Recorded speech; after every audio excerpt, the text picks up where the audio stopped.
On entend souvent dire qu'il y a deux types de pénis, les pénis de chair et les pénis de sang. Mais est-ce qu'il faut vraiment faire cette distinction?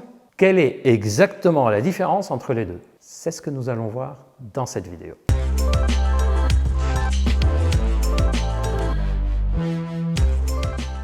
Mais avant cela, laissez-moi d'abord me présenter. Je suis le docteur Gilbert Boujaoudé, médecin et directeur scientifique de la clinique digitale Charles.co. Je vous souhaite la bienvenue sur notre chaîne YouTube où vous trouverez des réponses aux questions de santé masculine de manière générale. Si vous ne voulez pas manquer les prochaines vidéos, n'oubliez pas de vous abonner et d'activer la cloche de notification. Nous sommes aussi sur Instagram et TikTok. N'hésitez pas à nous suivre si vous aimez ce type de vidéo. C'est quoi un pénis de chair, un pénis de sang? Quand on parle de pénis de chair et de pénis de sang, on parle en fait de pénis qui changent de volume de façon importante ou non entre l'état de repos et l'état d'érection. Le pénis de chair serait un pénis dont le volume et la taille changent très peu entre le repos et l'érection. Le pénis de sang serait à l'inverse le pénis dont la taille et le volume changent beaucoup entre l'état de repos et l'érection. D'après ce que vous pouvez lire sur Internet, cette différence serait liée au fait que certains pénis ont des cavités importantes qui contiennent du sang et d'autres non. Et les personnes qui évoquent régulièrement ce sujet disent aussi que selon le type de pénis qu'on a, c'est-à-dire pénis de chair ou pénis de sang, on peut avoir des troubles sexuels et en particulier des troubles d'érection différents. Ce qui signifierait que la cause des dysfonctions érectiles peut varier selon le type de pénis. Est-ce que tout ceci est vrai? Pourquoi parle-t-on de pénis de chair et pénis de sang?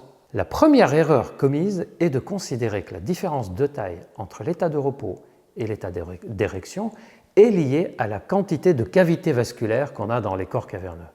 En fait, même si tous les pénis n'ont pas les mêmes quantités de cavités vasculaires, car tous les pénis sont différents et chaque pénis est unique, l'explication de la différence de taille au repos est plutôt liée à d'autres choses que cette histoire de cavité.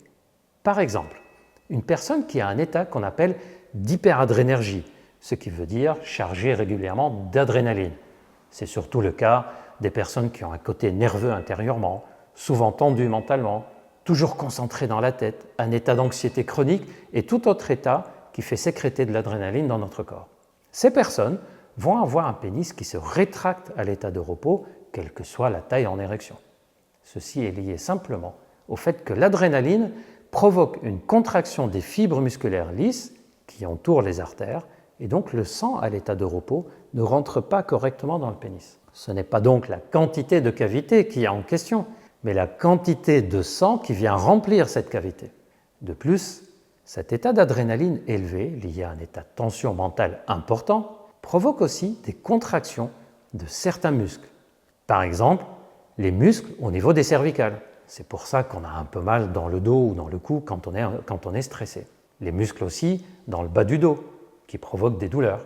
Parfois même, les muscles au niveau digestif. C'est pour ça qu'on peut avoir quelques troubles digestifs, des diarrhées ou des ballonnements dans les périodes d'anxiété.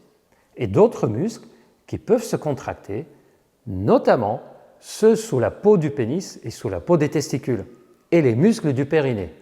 Si ces muscles autour de la zone génitale se contractent, ils vont naturellement tirer le pénis vers l'intérieur et donc le pénis va paraître plus petit à l'état de repos. Tout ce que je viens de vous décrire, c'est une réaction naturelle. C'est le fait d'être en état de stress, de tension, qui provoque une contraction des muscles et qui provoque un manque d'arrivée de sang en périphérie du corps. Le tout faisant rentrer les organes génitaux, dont le pénis, vers l'intérieur du corps. Cette réaction naturelle, qu'on a d'ailleurs en commun avec d'autres espèces animales, a pour but de protéger les organes de la reproduction dans un moment de stress ou de danger. On sait aussi qu'en état de tension mentale, le corps va préférer protéger les organes dits vitaux, c'est-à-dire envoyer le sang vers le cœur, le poumon, le rein, le foie, plutôt que dans les organes périphériques. Il y aura moins de sang au niveau des mains, des pieds, du nez, des oreilles et du pénis. Comme vous voyez donc, c'est plutôt la quantité de sang et la contraction musculaire qui va décider de la taille au repos et non pas la quantité de cavités qu'on a dans le pénis. Et j'aimerais aussi vous donner un autre exemple. C'est quand on a froid. Quand on a froid, le pénis va se rétracter pour les mêmes raisons que j'ai citées tout à l'heure, c'est-à-dire que le froid provoque une vasoconstriction, le sang rentre donc moins et remplit moins les cavités, et le froid provoque une contraction des muscles. Le tout conduit à une rétraction de la taille du pénis au repos. Certaines personnes ont un état de stress continu et ils ont donc un pénis qui est quasi systématiquement en état de contraction-rétraction à l'état de repos. Mais en réalité, tous les hommes peuvent avoir à un moment dans leur vie ce qu'on appelle un pénis de sang, un pénis rétracté lors de périodes de stress importants ou dans les périodes d'exposition au froid. Comme vous voyez donc, pénis de chair ou pénis de sang, c'est une situation purement physiologique et parfaitement normale qui ne reflète en rien l'état de fonctionnement du pénis. La seconde erreur commise par les personnes qui parlent souvent de pénis de chair, pénis de sang, c'est que ces personnes considèrent qu'il faut bien savoir si vous êtes plutôt pénis de chair, plutôt pénis de sang, parce que cela peut influencer les troubles érectiles dont vous pourriez souffrir et influencer aussi la cause de ce trouble érectile.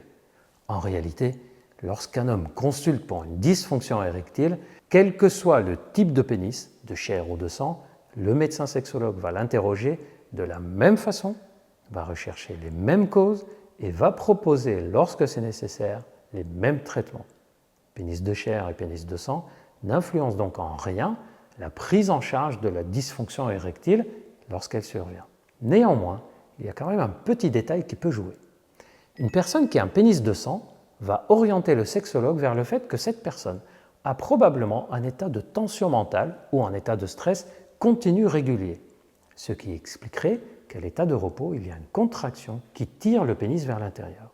Et dans ce cas, nous allons chercher en tant que médecin sexologue à améliorer cet état de tension et cet état de stress. Mais cela ne change rien au fait qu'il faut chercher également d'autres causes possibles, que ce soit le mode de vie, le tabac, les problèmes hormonaux, d'autres problèmes artériels, comme l'hypertension artérielle, des maladies diabétiques, état de dépression et toute autre cause possible des troubles érectiles. Une légère orientation vers l'état de contraction globale dans le corps, mais au bout du compte, le traitement et la prise en charge de la dysfonction érectile sera quasiment le même.